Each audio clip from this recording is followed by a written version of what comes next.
Crystal Tower information, Whiskey 2153 Zulu, wind 060 at 5. 076 Mike Juliet, this is departure radar contact. Hazardous weather information from Minnesota available on flight service frequency.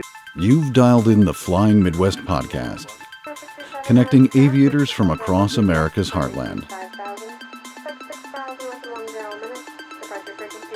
sharing news, information, and events from around the region. Calling Nancy 53 on over tower, roger, turn left heading 070, runway 9er, clear for takeoff. Sit back, relax, and join our crew for some hangar talk as we discuss a wide variety of regional aviation topics. Archer 71143, flying 5, runway 28 left, quick takeoff, left hand southbound. And now, from our home at the Anoka County Blaine Airport, our checklist is complete, and we're ready for departure for another episode of the Flying Midwest podcast. Contact departure on your flight. What is going on, everyone? Jim here with the Flying Midwest podcast. So happy you're able to join us. On this episode, we sit down with Tyler Lauer, former UND instructor and current Sun Country pilot. He'll talk to us about UND, revamping the Aerocast YouTube channel, and being an airline pilot. And as always, news and events from around the region, with some friendly hangar talk along the way. So strap in, and let's take off into this episode of the Flying Midwest podcast. I should share the great joke I heard with you guys today. You ready? Hey, Jim. Sure. What about my joke? I have a very good joke. You could. What? Now we introed it, so you No, can we've introed it. Okay. Why did the chicken cross the road? get to the other side. No, to say hello to the idiot. Knock, knock. Who's there? The chicken. I don't actually think either of you is an idiot. It was just a funny joke. Yeah. Trevor and I knew the punchline. I wasn't going to say it. Yeah. Knock, knock. I got someone good at work today. Oh, who's there? Oh, did you? The chicken. Wait a minute. So, Jim, what acts of aviation have you committed? The act of aviation of being frustrated that my plane is still not ready to go. Annual's done. We're doing a run-up and found a problem with the carburetor that we didn't find before. So, working on the carburetor. That should actually be fixed, and then we should be able to fly, in theory, tomorrow. So by the time this podcast comes out, Yay! hopefully I will have committed a real act of aviation and put my airplane in the air. It is about time. When am I going to get invited? I have to make sure it actually flies first. That is smart. I had a flat tire for the first time Oh, in you a need plane. to tell us about that. Yeah, please do. I will tell you about that. Story time with Maddie. Story time. So I was flying with my new instrument student, and he's just getting used to the plane and everything. And honestly, I am too. You know, these are slightly different planes. We're taxiing. One of the runways was closed, so we were taxiing. We were on a main taxiway, and we're turning, and all of a sudden it starts shaking, and I was like, "Whoa!" And like I don't know why I yanked back on the nose on the elevator, and it stopped. And I'm like, you know, because sometimes, you know, the tires shimmy every once in a while. It's whatever. And then we came to a stop, and I was like, okay, you can like go now. Like you can, I think we're like, we'll test it out, like put in some power. And he did, and nothing happened. And I was like, wow, that's interesting. And, you know, the engine's still running and everything. I don't want to like go and check, because I know that's a big no-no. So I was like, well, I think we may have popped our nose tire. So I don't know how. We literally just turned, and it decided to throw a fit. So I called Tower. I actually asked him, I said, I think we blew our nose tire. We're on taxiway Alpha short of Romeo. What do you want us to do? So I've never had that situation happen before. Well, yeah. And he said, okay, yeah, we'll send over a tug from Yingling. They'll be there in a minute. Just stay put. You can shut down and everything. I was like, okay. So I did. I knew I wasn't supposed to get out of there. And I called my boss, and he told me, yeah, stay in there until they're there. I was like, okay. So it was fine. They were really, really nice. But we took the ops truck back. But the ops truck had to stay with the tug. And the tug went about 5 miles an hour maximum. And we kept losing the plane. The plane kept evacuating itself from the little tray they put it on, like a little roller thing with wheels. I don't know what it's called. But it was like just the goofiest thing, because every once in a while it's like, oh yeah, we're making progress. well, there goes the plane, It's See, like, you're supposed crap. to keep the straps on it. They didn't put straps on it to begin with, and then they'd spent about 5 minutes attaching the straps, and then we made our merry way all the way down to where the maintenance shop was. How much circus music was playing when they were moving that plane around? In my head, a lot. But my student and I were just kind of like sitting there in awkward silence because, like, what else do you do? Right. I'm not going to discuss the events of the flight with these two random people we don't know while we're tugging the plane back. You know, that's weird. So that was an adventure that I had. And now I can say that I have had a tire incident. Yes, you can say that. I feel like that's something that happens like a lot to people, and it's never happened to me. So now it has. Other story time. I got to fly with one of my WSU Tech students, my first organic check ride pass, my first free range check ride pass. Okay. So my second total, but the first one that I raised from scratch without antibiotics. Good grief. Yeah, we flew. I don't know, it sounded like chickens to me. Anyway, I got to fly with him, and he got checked out in one of my boss's planes. So he can, and this, by the time this goes out, it should have already happened. He's going to be proposing to his girlfriend. That's cool. We're very excited. Yeah, I'm excited for him. I think that's adorable and cute. Trevor, where are you at with the old hours, my friend? Over 700. I was doing the math because apparently I can apply for Endeavor, which I didn't. So they wanted 700 hours or more. So I went and applied for Endeavor. Over the last 90 days, I put on 250 hours. That's cool. Over the last year, I put on 390 hours. That's more than I've built in the last year, and I'm an active instructor. Should we jump into news and stuff? Yes. I think we should. We really should. Read some news. Let's talk about magma bodies, ? This will make sense in a second. So, South Dakota, we don't talk about them very much, but we're talking about them now. The U.S. Geological Survey and scientists in South Dakota and neighboring states plan to conduct a low-flying study to map the region's crucial underground minerals, hazards, and this is a quote, magma bodies, ? So basically, the USGS announced this project relatively recently, I think the last week.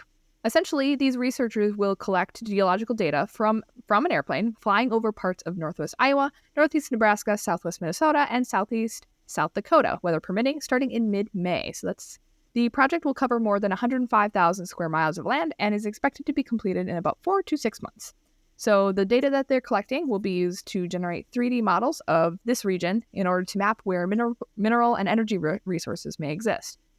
These include different metals and alloys, and this will also look for cobalt and lithium, which are used in batteries. The survey also plans to map out ancient faults, these magma bodies, and other geologic features hidden beneath the Midwest region, as well as potential natural hazards, which is good to know. These planes will fly at relatively low altitudes, between 300 and 1,000 feet, along pre-planned flight paths. As of last fall, the region was chosen for mapping because these areas are, quote, significantly undermapped as far as critical mineral commodities. So the data will be made available for public use and for use by state agencies to guide more detailed geologic mapping at local scales.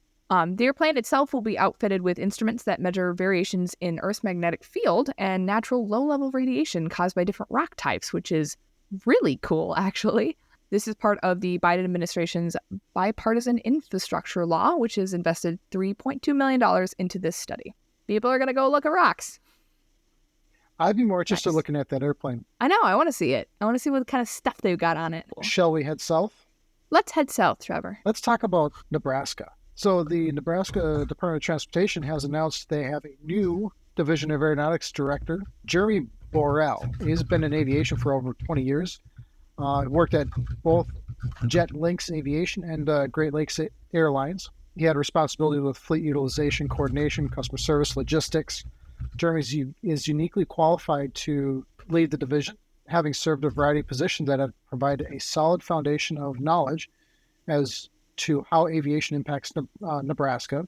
He brings a wealth of knowledge of all stages and aspects of the aviation industry to NDOT, as well as a proven track record of successful leadership. One of the biggest things that Borrell brings to the table is that his vision for aviation is on point. He said aviation is incredible because it has wide-ranging impacts on our daily lives, connecting individuals and communities. And from the local to the international level, Nebraska has a robust aviation industry and a passionate aviation community. So good luck, Mr. Director. He looks like a pretty squared away guy.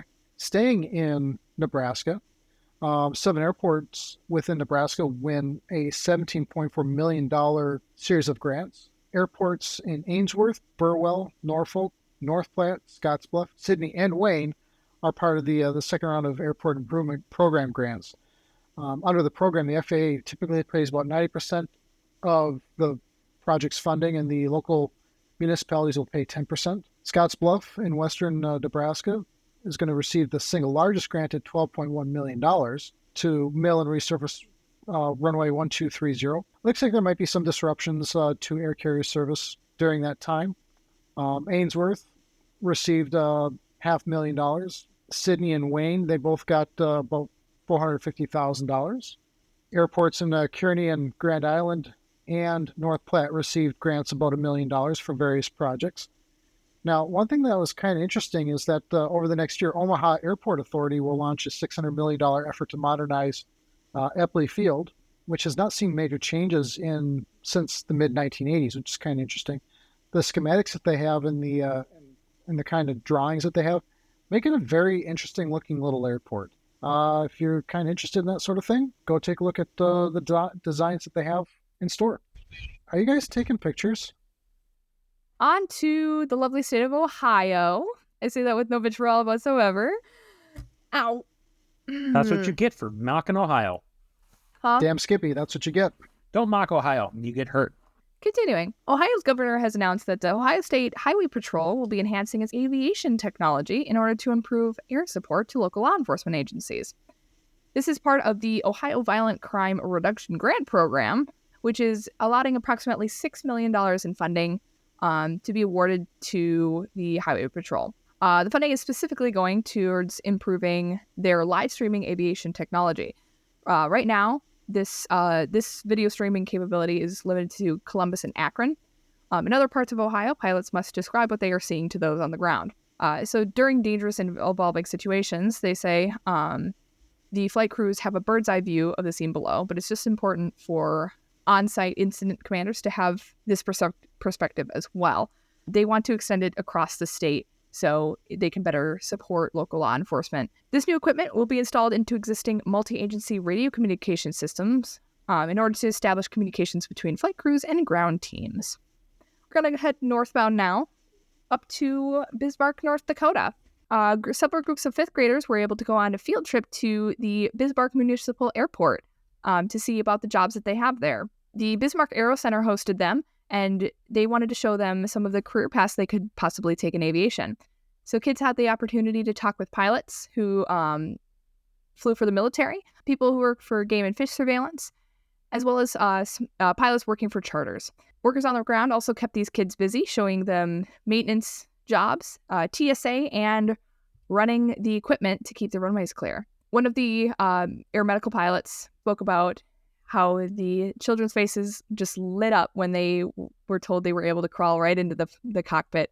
They were so excited about all the dials and switches that they didn't understand, and she said it sparked some intrigue in them. And that's really what a lot of these programs do. It's not to convince them to start flight training. It's just to plant the bug, plant that seed, because kids are like sponges. And, if you expose them to something, that may trigger that passion in them that they didn't know before. Because this was a one-time event, there are some opportunities possibly in your area that you might be able to explore. Right, Jim?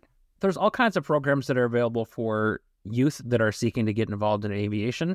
So I know in Minnesota alone, there are 2 chapters of Aviation Explorer posts. And I was able to sit down with one of these groups specifically at the Anoka County Blaine Airport a couple of weeks ago, and not just talk about aviation in general, but talk about some other avenues of interest in aviation, such as podcasting. So I talked to them for about, an hour just about our podcast and what we hope to achieve and contribute to the aviation community. But the other cool thing is in showing them how a podcast works, wanted to interview them, not just to show them how a podcast works, but to learn more about their programs and share that with all of you. So should we play that? Absolutely. All right. Well, here's my interview with Kevin, Jamie, and Joe with Post 237 of Aviation Exploring. So I am with Kevin, Jamie, and Joe. We are at the Blaine, Anoka County Airport. And we're going to talk about aviation exploring tonight. Thanks, guys. You're welcome. The end. No, I'm just kidding. Can one of you tell me about what the aviation exploring program is about? Jamie, you're up. I decided. It's supposed to be a program for mostly high schoolers to explore different career paths in aviation. Okay. And how long have you guys been doing this? I think I joined in 10th grade in high school. Okay. I've been doing this for since this post has started 237, which is 3 or 4 years ago, I believe. Okay. And I'm just adding on to what it's about. Not only is it pilots, which is a lot of people, when you think about aviation, you think, oh, you got to be an airline pilot. Yeah. But it also explores a lot of the other routes in aviation, air traffic controller, maintenance, dispatch, anything related to aviation, even if it's you don't think of it right away. It's all stuff that's aviation related. So it's exposing that kind of stuff and also exposing that anybody can do it. It's not something that's hard to do. Anybody can get into it. So Joe, how long have you been in exploring? Since probably 3-4 years. Okay. And I've been into aviation a lot longer than that. Probably since I was 9 or 10. I'm 18 now, so about 8 years. Did you all know that you wanted to do something in aviation when you joined this program, or was your viewpoint changed towards a career in aviation because of the program? I'm going to start with you, Kevin. So I'm a freshman at Mankato State in the mechanical engineering program. Okay. I've always liked aviation. My dad's a pilot. I joined Aviation Explorers, I think 3 or so years ago, and I loved being able to understand what you can do in aviation, all sorts of different fields. So as a mechanical engineer, that allows me to go into aerospace engineering, work with planes. It opens up a lot of routes as an engineer, but still keeping that interest in aviation, and Explorers kind of taught me all the avenues that I can pursue that. Okay. How about you, Jamie? I'm in the same boat as Kevin. I'm also a mechanical engineering student. I'm hoping to use engineering to either work in the aviation industry or use the money I get from that to fly around for fun. You're up, Joe.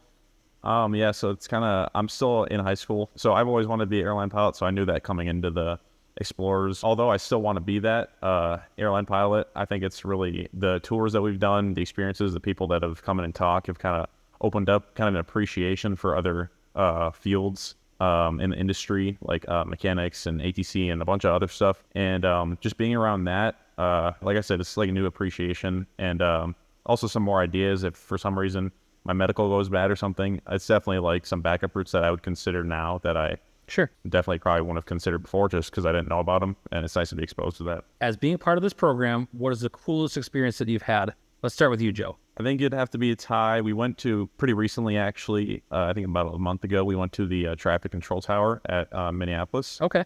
We got to tour the Tracon and then up in the tower. That was a really cool experience. Also, we did some other tours. We got to climb around a B-25 at CMP Aviation on the airport, and also just the Aviation Explorer base at Oshkosh. It was just a really cool experience. There's a lot of different stuff at Oshkosh, and you get some unique, exclusive tours and that kind of stuff. All right, Jamie, how about you? I'd say it's a tie between the tours of MSP Airport and flying up to Duluth to see the Cirrus Factory tour. Oh, now I'm jealous because I want to do that. I haven't been in the Cirrus Factory yet. Maybe that's who I need to reach out to on this podcast.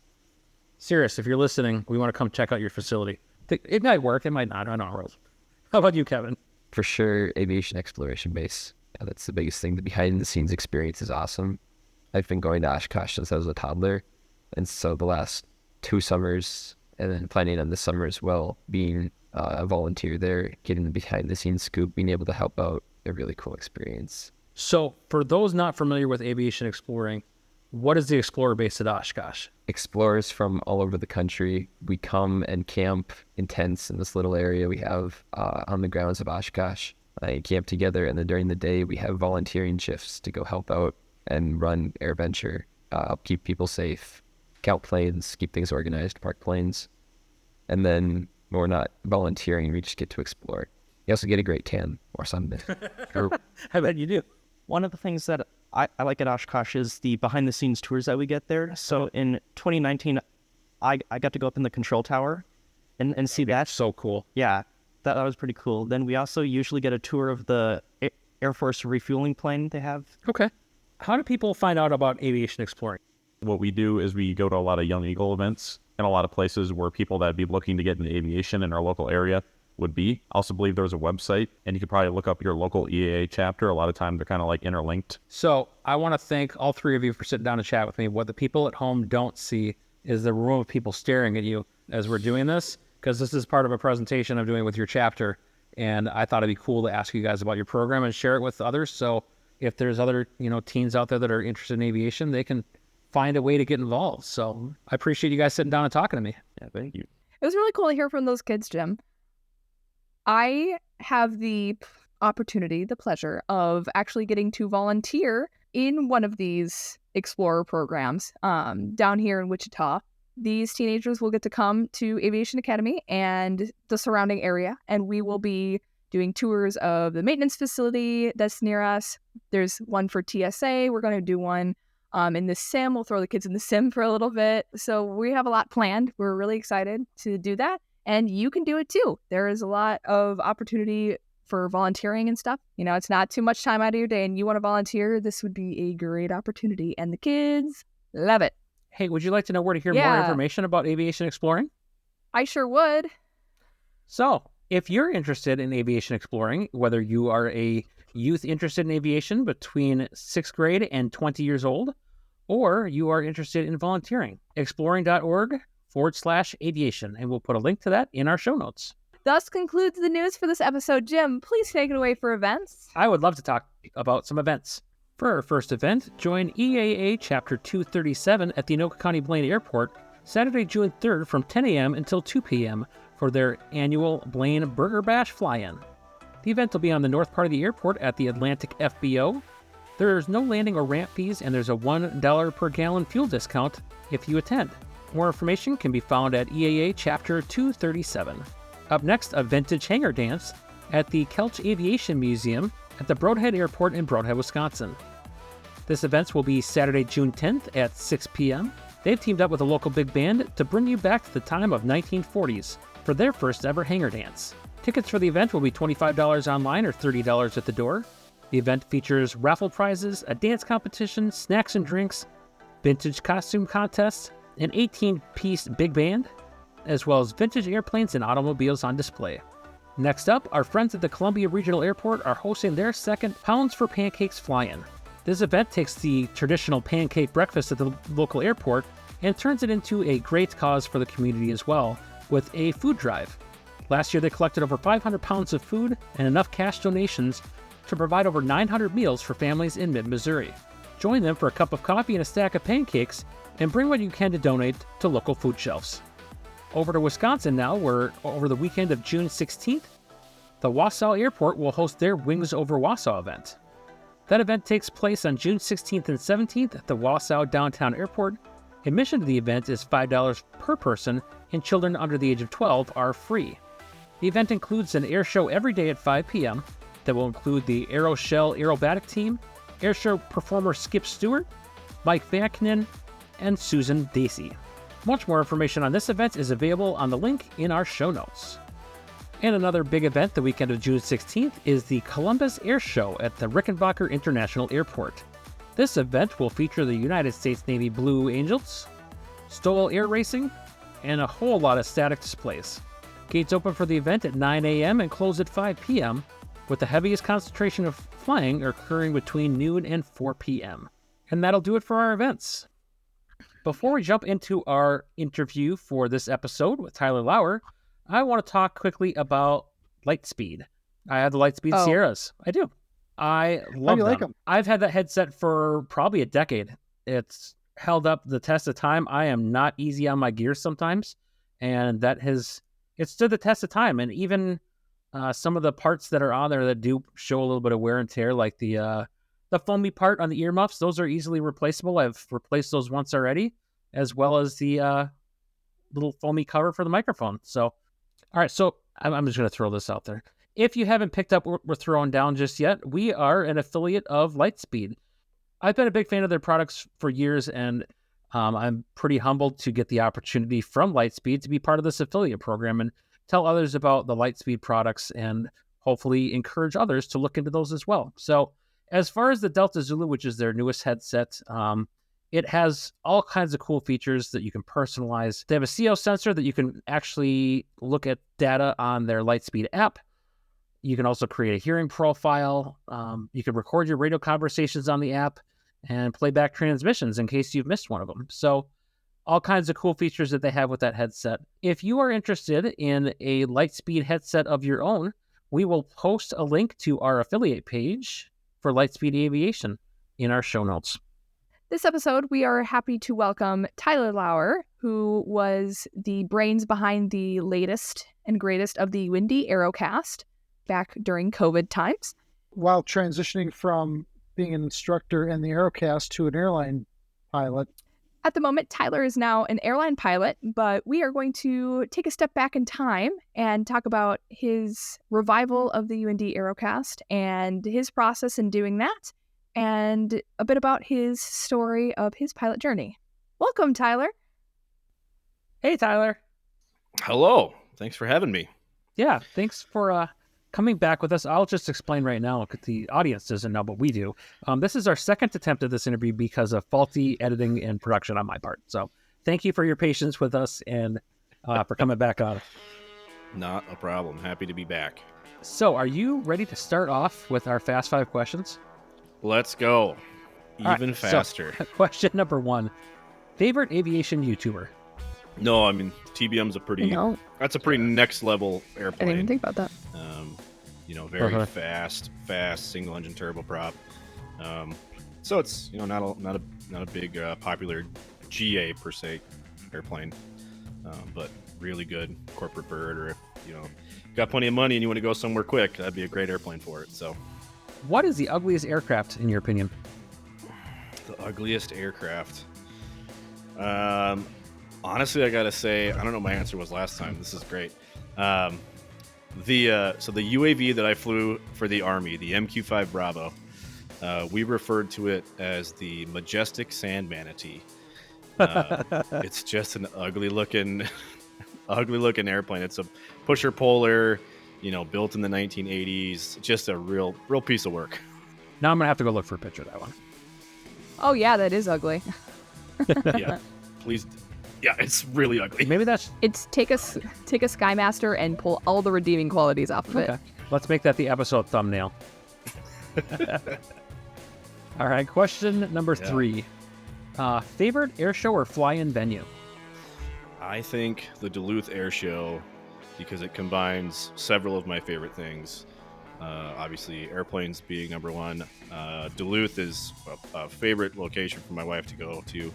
That's where she went to school, so we kind of have a soft spot in our hearts for Duluth. So, and they always have like big name people there, which is great. That will segue us into question number 4, which is, who is your favorite air show performer? So I was out pheasant hunting in South Dakota, and we oftentimes have guests out there. One of these nice lady, very down to earth. Would have never guessed who she was. Been pheasant hunting with her all day. We sit down, we start having dinner, we start chatting about what I do, and this is when I was flight instructing at UND, and she very nonchalantly brings up that she was the 3rd female pilot ever hired by Delta, and that she has crashed a few of Jack Roush's airplanes, which is something you don't expect people to say to you. And I proceeded to learn that this was Connie Bolin. At the time, she was the president of the EAA Warbirds and does a lot of the warbird flying that you see, at Oshkosh. And, she flies those, the F5, the Northrop Grumman, the Tiger, and she flies the Mustangs, and just super cool person, super humble. Yeah, just amazing. So she's my favorite air show performer. And there you were, just hunting with her. Our final question for you is, if you could meet anyone in aviation, dead or alive, and have a conversation with them, who would it be? Bob Hoover. Bob Hoover. The next level mindset of that guy, especially when it comes to energy management. When I flight instruct, I harp on energy management, because as soon as you can figure that out, flying becomes very easy. And it's a concept that transitions from a 150 up to, 747. If you understand energy management and you can successfully navigate it, man, it gets to be really fun. So I would love to sit down and just chat with him about how he came about that mindset, and then being like, I should try this in a Aero Commander and feather both engines and do loops and stuff.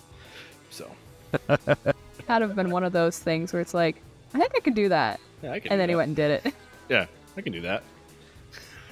Yeah, it's more like, yeah, I can do that. can do Yeah, that. this is Bob Hoover we're talking about. Yeah, it was never like a well, maybe. Well, thanks so much for playing along with the Fast 5 questions.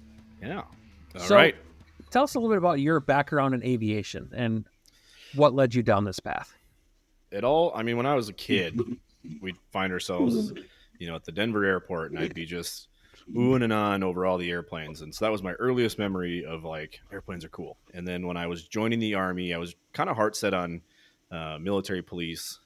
And then my recruiter was like, well, you tested high enough on all the standardized testing that, there's a bunch of other stuff that you can do. And one of these cool jobs is UAV operator. My dad worked for Lockheed Martin and kind of knew what sort of options and doors would be open for me. And he said, son, do what you're going to do. If you want to be a military police officer and you want to go in law enforcement, do that. I'll be just as proud of you. But he's like, you kind of have an itch for aviation, and I was playing flight sim on the computer all the time. And he's like, this would be a great way to get your foot in the door. And it's going to open a lot of doors for you down the road.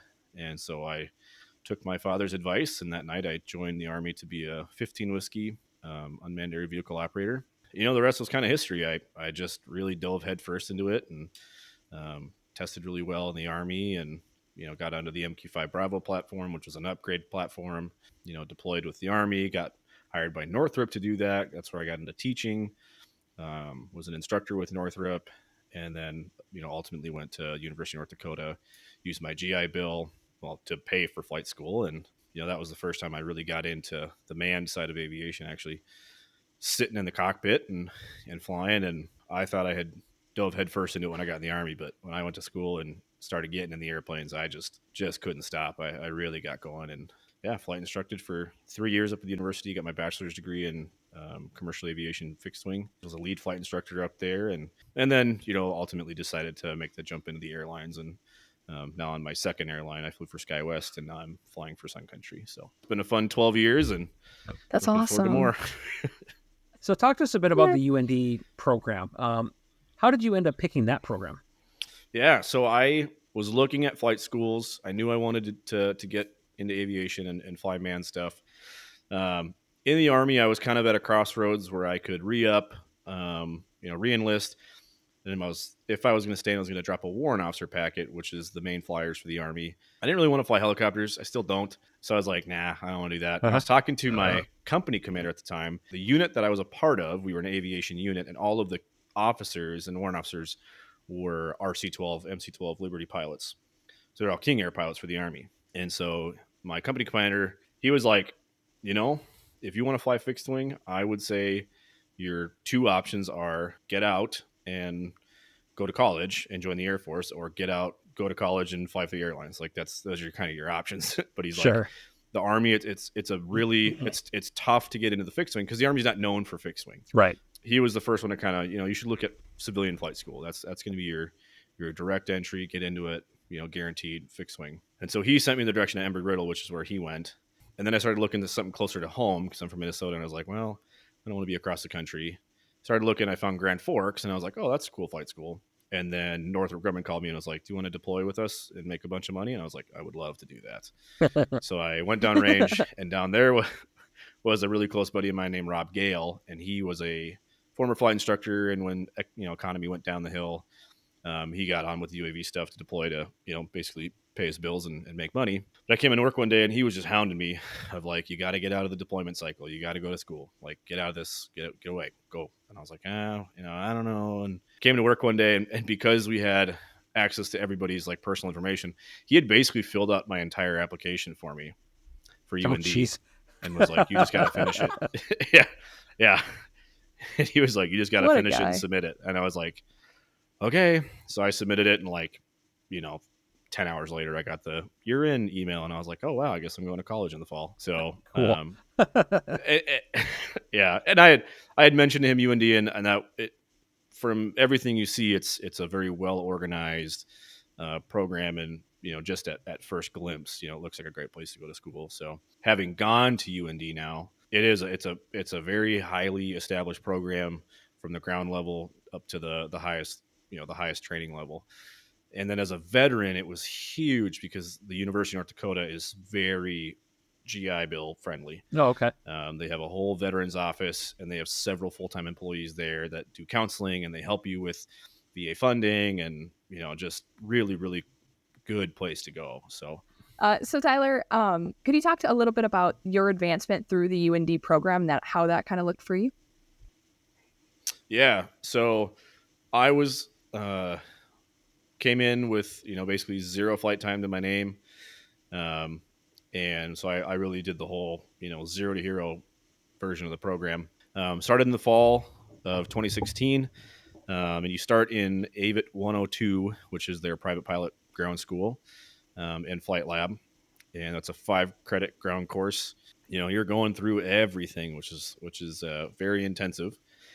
And then on top of that, you register for a 3-day-a-week flight lab, which is a 3-hour chunk of time out of your day for the flight lab. And then you're assigned a flight instructor and you go fly. So I started 2016. And because I did the deployment with Northrop and I was able to tuck quite a bit of money away, I was lucky I didn't have to work while I was going to school. The VA was also writing me a check for BAH, which was great. So I had my housing covered. I could just focus on school. So I was able to get through the entire program in 3 years flat, all the way through CFII, and one more extra flight course that they do, which is called 480. And it's a jet transition course. Basically, it's like I said, it's a very intensive program, but it's all inclusive. And then the progression is the same that you would have even if you were doing this part 61, where you get your private pilot certificate, then you start transitioning into instrument training, take your instrument check ride into single engine commercial, take your single engine commercial check ride, multi-engine commercial, CFI, CFII, and then you can elect to do the MEI. There's a college course for everything along the way. So how did you get involved with the Aerocast side of things as UND? At the time I was working, my direct supervisor, gentleman by the name of Cody Stafford, he's still up there as an assistant chief. He was he liked doing media stuff. He likes video editing, and he was my direct supervisor. And we had been kind of kicking around the idea of revitalizing the Aerocast. And I was a stage check pilot up there. So I did check rides of basically all natures. I kind of had this idea of, I've done a lot of check rides. I'm seeing very common weak areas that are very frustrating to me. I don't want to take any of the responsibility away from the flight instructor, but when we're seeing as an organization, we're seeing common weak areas, it should be our job as the administrators to squash that and provide, the information we want to see. So sure. I was like, man, I'd like to start making some training videos, but no knock against the Aerocast videos, because I know the gentleman that did that stuff and it's great work, but the modern day college student doesn't want to sit down and watch a 25-minute video on how to do a steep turn. They want a 3-minute, here's how you do it. Here's how you don't screw it up, really. And I found a need for that. And so I kind of pitched the idea and I wrote a couple of scripts and we, kind of kicked it around with the chief pilot. And finally, the chief pilot was like, go for it. Have fun, guys. And we started making those videos. I'll fully admit on my commercial, I used your guys' production on, was it Lazy 8s and Chandels? I think even the Power Off 180s. Awesome. I think that's one of the biggest reasons why we wanted to have you back here, because what you guys did in production is you simplified everything. Easy to understand, easy to digest. And that was our goal. I'm really glad to see people outside of UND are using them. My sim partner, he's actually a friend of mine, and he told me, he was like, dude, I was using your videos when I was doing my, my commercial and my instrument stuff. And then one of my very close Army buddies out in Las Vegas, he's flight instructing out there. And he had a kid try to take him off a runway on a crosswind takeoff because he dragged his toe. And, my buddy was kind of beating himself about it. And I go, hey, I made a whole video on proper foot position. Why don't you have the kid watch it and go over it with him? And now he can see, during takeoff, my heels should be here and my toes shouldn't be doing this. And, and just kind of show him that. And now he's using those videos for his own students. And I think it's great. I think you brought up a really good point too, that I also looked at the UND videos when I was doing my commercial work. As I've started working on the CFI stuff, and maybe Maddie can speak to it too, but some of the discussions we've had is that you can do all this instruction stuff, but they're still going to go out and find YouTube. And it's just a matter of pointing people in the right direction of what quality content to go to. Yep. And I think UND does a really good job of putting things together. So that's certainly going to be in my toolbox. Yeah. I have a list that I give to all my students of the YouTube people that I am allowing them to watch. It sounds very silly, but so far, the only ones there's been one who has ignored me, and he's come to me and started doing things, and I'm like, I didn't teach you that. Trevor Jacob Nobody did. I sent you to taught you that. And so I'm like, you need to stop watching whomever you're watching. I don't want to see that again.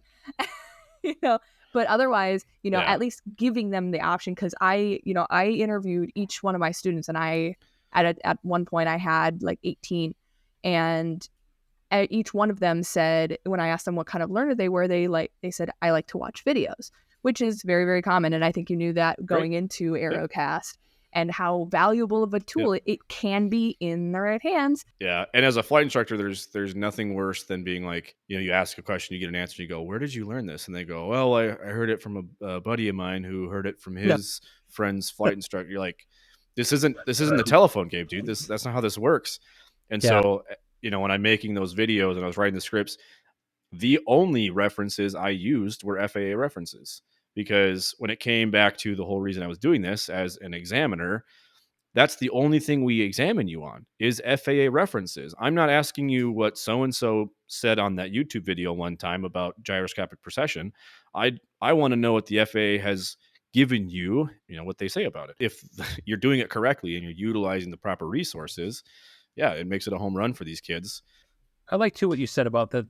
You made these videos in mind of, this isn't to replace the flight instructor. This is to augment the things that you guys were seeing as issues that, frankly, they're probably issues across check rides everywhere.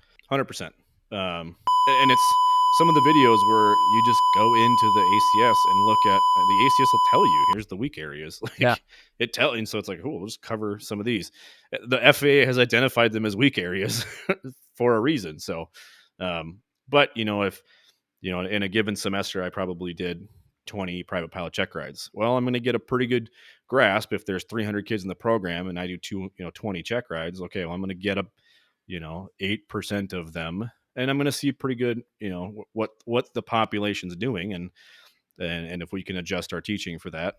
What was the process like creating that content? I would say a typical video, especially at the beginning, it was kind of what's next. What are we seeing on check rides? We started pulling in other stage check pilots. We had a whole standardization department at UND of it was a department of just check pilots. That's all these instructors did. We started pulling them and pulling other assistant chiefs and ground school instructors and pulling a whole list. So we had a whole whiteboard of probably 40 videos or more. And we would just pick a video, kind of dissect what we felt were the weak areas on, insert topic Chandels. I had done some tech writing for the Army and for Northrop, and as a freelance technical writer. And so I kind of had an ability to just crank out information, crank out scripts. And so I would just hammer away, I'd write out a script of, 5, 6, 7 pages, just kind of word vomit. And then I would compress it down into what felt like, a 3-minute video, or usually it was about 2.5 minutes with the intro and the outro. Once we had the script down, then Cody and I would go into the office and we'd start, laying down video, making basically the audio. We had mics and everything. It worked out great. And that would take me several takes per sentence because I wasn't going to memorize all this. So I'd put my iPad up in front of me and, we'd rip it out. So it'd probably take us about an hour to get out, the videoing. And then I don't have very good artistic ability and editing ability, and that's where Cody came in. And once I did my job, and I'd send him pictures that I would use for my training outlines and stuff, and then he would just go to work on editing. And I think at the beginning it was taking about 20 hours to make a video. Wow. But we were new at it, for sure. I was just new to the program, to the software, new to the recording, I forgot to hit record that time, just that type of stuff. At the end, it was between 8 and 9 hours per 3-minute video was about what we would do it. We could do one in about 2 work days. We could hammer it out. Okay. And it's, you probably know, it's just a majority of it is just editing. Yes. That can just be a rabbit hole in and of itself. Yes. And then when you're starting to layer, audio over visual and putting graphics in and tech, it gets pretty crazy. Yeah. That's the biggest reason this is audio only. I looked at doing video stuff for about 5 minutes. I'm like, nope. Well, we tried doing live and a few other Hard things, pass. and it's like, no. Oh my gosh. Yeah. So what advice would you have for someone who's starting out in aviation? You need to be ready to commit You got to be ready to just dive into it and take it wholeheartedly. And then from an academic studying standpoint, go to the source. The FAA has made it fairly easy to find the information. You look at, if you Google private pilot ACS, you pull it up and you look at any given task within the ACS, there's going to be a blue hyperlink to the references that task is using. And you can just click on it. It'll take you to the Pilot Handbook Aeronautical Knowledge or the Instrument Flying Handbook or the Procedures Guide or wherever it's going to take you. You can go bloop and it's going to take you right there. And then all you have to go do is now find, steep turns in the Airplane Flying Handbook or whatever. So use the FAA resources. Use the resources that the FAA will be testing you. There's all sorts of great study guides out there and that people have made, and those are great if it's a vetted flight instructor that you trust. For sure, go for it. But when it comes down to it, the FAA is testing you on FAA stuff.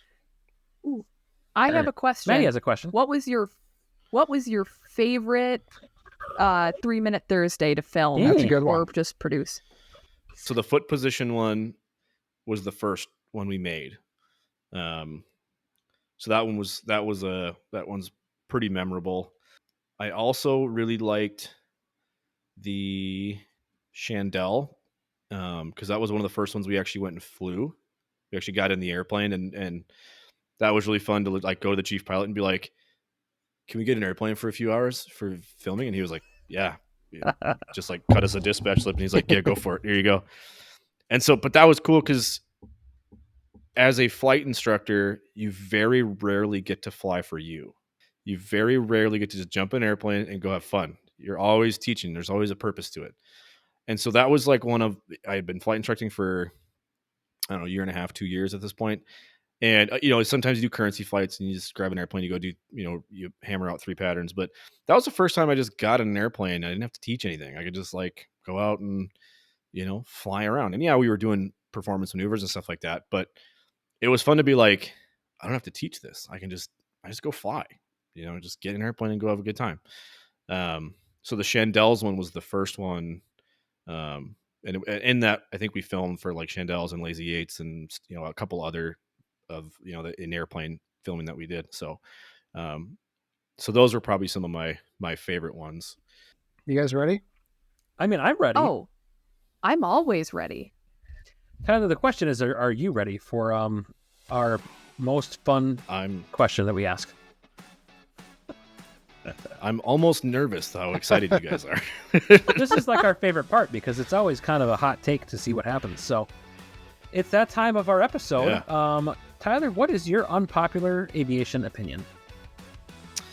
I think that automation and glass panels are killing quality pilots. Thank you. I wish that private pilot training was done in a Piper Cub with the least amount of instruments in it, so that you had to develop true ability, just true raw ability skills to fly the airplane. Stick and rudder, look outside. I loved, on cross countries, just blacking out the G1000. Because you can actually, in the panel, you can go in the menu button and turn the screen basically off. You can black it out and just be like, and just make them fly at the standby and be like, find your next checkpoint and start a timer. Like the timer still works on the MFD, and figure out where you're going. Like just look out there. The whole world there's a whole realm of responsibility in front of you and you're not participating in it at all by staring at the panel. So that's why I wish private pilot training in particular was done in a 1943 Cub with nothing in it and just learn to be a pilot.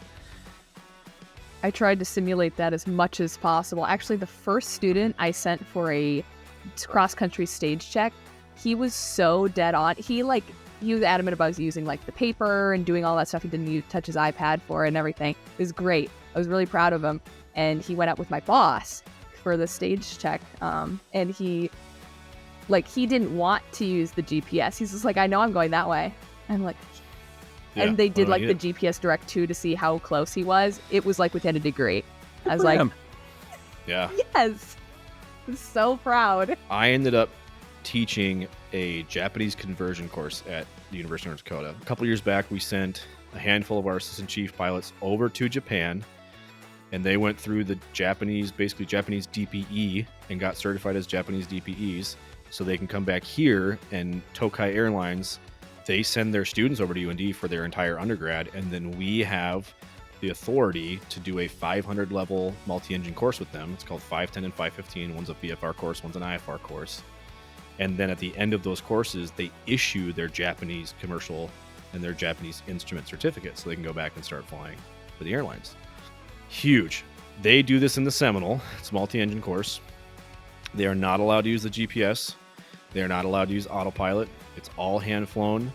And then you go into the G1000 settings and you turn off all the ground track, all the wind data, everything. And these kids have to do long cross countries, and they're calculating winds aloft, true airspeed, ground speed, everything. They're back calculating everything, and they're hitting their checkpoints within 15 seconds over 60 miles.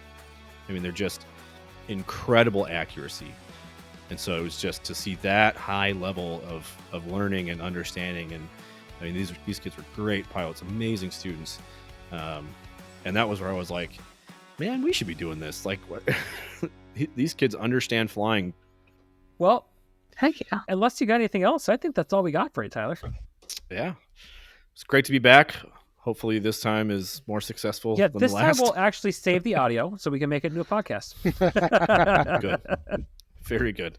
And we really do appreciate you coming back. I know that I felt terrible when we deleted it. And I. Yep. There was no we. It was me. We. But looking at you, Maddie. Yeah, Maddie. No, but I really appreciate you coming back, and it really means a lot that you were willing to play along again. So we really appreciate that. Yeah, I mean, it's a good time. Like I said last time, this is just, you get to sit and talk about airplanes for an hour. Who doesn't want to do that? Right. I don't want to do that. You're a liar, Trevor. After the day I've had, yeah. So thanks again to Tyler for coming onto the Flying Midwest podcast and talking to us a little bit about his involvement with UND Aerocast. So what do we got coming up next time, Trevor? So Erica Armstrong, she's a well-known author for A Chick in the Cockpit. She's basically a revolutionary pilot, bringing up females into what is a very male-dominated industry. She's got a lot of personality. She's got a lot of commentary. So we're excited for you guys to listen to what she has to say with us. And she got started in aviation right at the Flying Cloud Airport.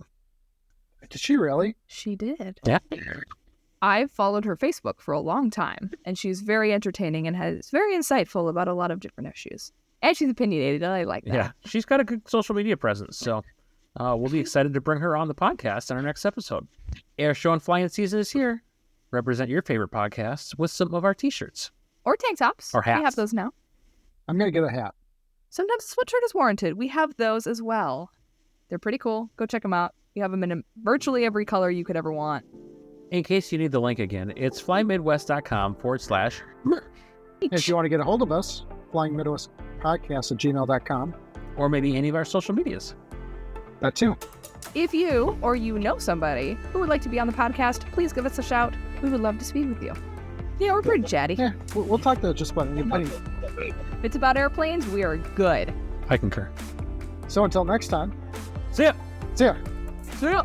That's how you make a podcast, Maddie. Oh. Wow. Wow. Wow. Flight Chef 536, contact Minneapolis Center 132.35 today. Thanks so much for joining us on the Flying Midwest podcast. Until next time, podcast service terminated, squawk VFR, frequency change approved. Good day.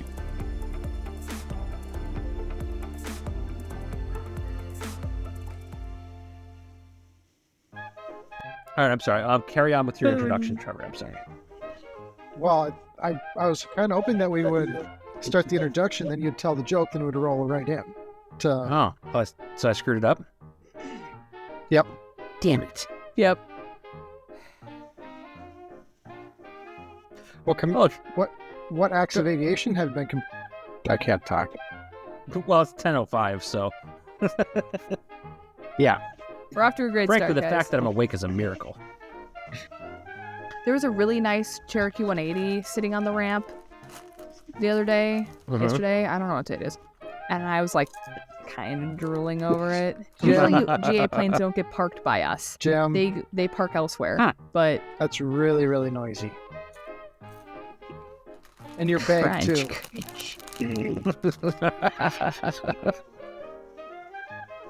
All right. Take it away, Go, Maddie. Maddie. Maddie. Just say it like that, jeez. Madison.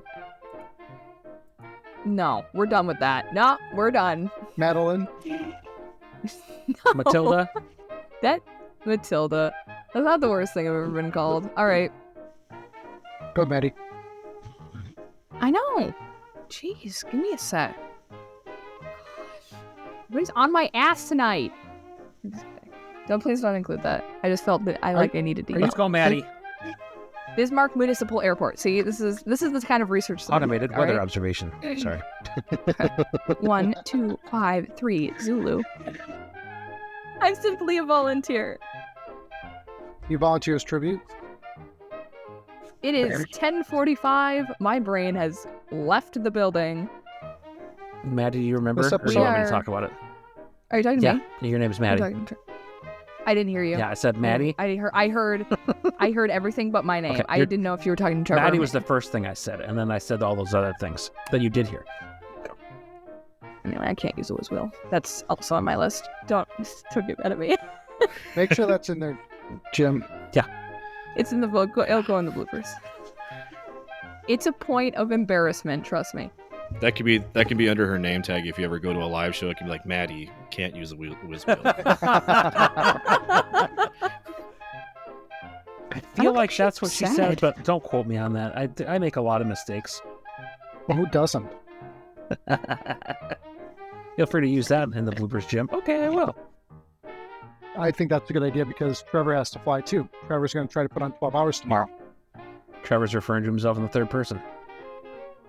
I hope you can do something with all this awkward silence, Jim. I will. I see the little blocks because it's just a straight line. It's like flatlined, which is where the attitude of this podcast is going. We've just flatlined and we're just done. So. No, we're done with that. No, we're done.